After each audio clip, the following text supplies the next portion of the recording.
Hello everyone, welcome back to your physics class. This is your physics teacher. Hope you all are well. And I hope you understood the concept of measurement of mass. Now in this video you will learn about measurement of time. Time can be defined as the gap or interval between two incidents or two events. We measure time with the help of mean solar day. One day refers to the mean solar day. It can be defined as the time taken by the Earth to complete one rotation about its own axis. Now each solar day is divided into 24 equal parts and each part is called an hour. An hour is further divided into 60 equal parts and each part is called a minute. And a minute is further divided into 60 equal parts and each part is called a second. Next is ancient methods of time measurement. Time has always been important to mankind, and the occurrence of day and night and the positions of sun, moon, and stars in the sky was used for the measurement of time. With the passage of time, people discovered candle clock, water clock, sundial, and hourglass for the measurement of time. A sundial is used to record time in the days of Alexander the Great. It is based on the fact that shadow of an object changes its position and length with the position of sun in the sky. A sundial consists of a dial or flat plate and a triangular blade which is also called a gnomon. It measures time very accurately, but it do not work after sunset or on a cloudy day. Another simple device for measurement of time is a simple pendulum clock, which measures time by calculating the time taken by the pendulum in each oscillation. A simple pendulum is defined as a heavy point mass suspended with the help of a light inextensible string of negligible weight. Its initial position is at point O. When it is taken to point A and released, it reaches at point B via point O. The to and fro motion of a pendulum is called periodic motion, and one complete to and fro motion is called an oscillation. This to and fro motion continues alternately, and the initial position of pendulum or bob is called mean position, and A and B are its extreme positions.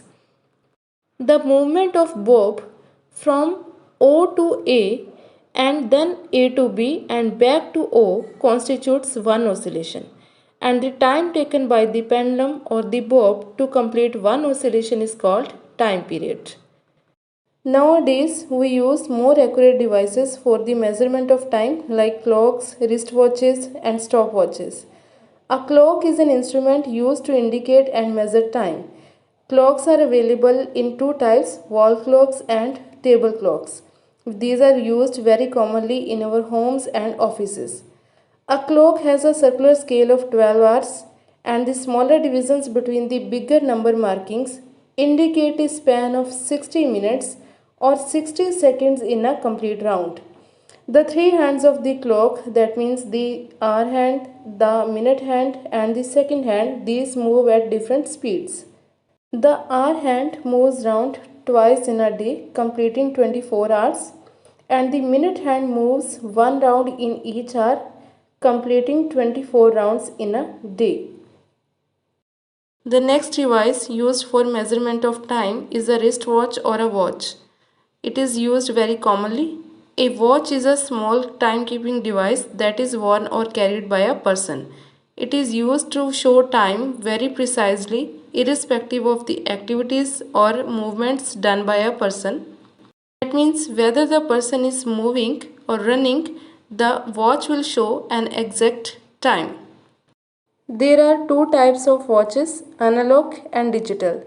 An analog watch is that which shows the time by using hands or a pointer, and a digital watch is that which shows the time by using the digital digits or digital fonts. The next device that you can see in the picture is a stopwatch. A stopwatch is a device used for measuring short time intervals in athletic events and in laboratory experiments. where we need more accurate measurement of time. A stopwatch can measure time correctly up to a fraction of a second. It can be started and stopped according to our will. To measure the exact duration of time of an event, there is a start button which on pressing starts the clock or counting of the time, and on pressing the button the second time the counting of time stops. It can also be reset to 0 again for taking a fresh count. These stopwatches are available in analog as well as in digital versions. The digital stopwatches can measure time correctly up to milliseconds, and similarly the electronic stopwatches can measure time correctly up to 1/100th of a second. These stopwatches are also used to measure time in sports events such as in swimming and in racing. Even more accurate time measurements are needed in scientific research works for which atomic clocks are used. In the picture you can see an atomic clock, and these clocks have the accuracy of 10 millionth of a second. Next is units for measuring time. The SI unit for measuring time is second and it is denoted by small s. There are other units of time like minute, hour, day, year, decade, century and millennium, and all these units are used according to the requirement. Let us see the relation between different units of time. So the first one is minute. In 1 minute there are 60 seconds, or we can say that 60 seconds make up 1 minute. Then next one is hour. In 1 hour there are 60 minutes, or that can also be written equal to 3600 seconds, because 60 minutes is equal to 60 multiplied by 60 seconds, that is equal to 3600 seconds. Then in 1 day there are 24 hours, that can also be written equal to 86,400 seconds. In 1 week there are 7 days. 1 year is equal to 365 and 1 by 4 days, that can also be written equal to 3 crore 15 lakh 57,600 seconds. In 1 decade there are 10 years, or we can say that 10 years make up 1 decade.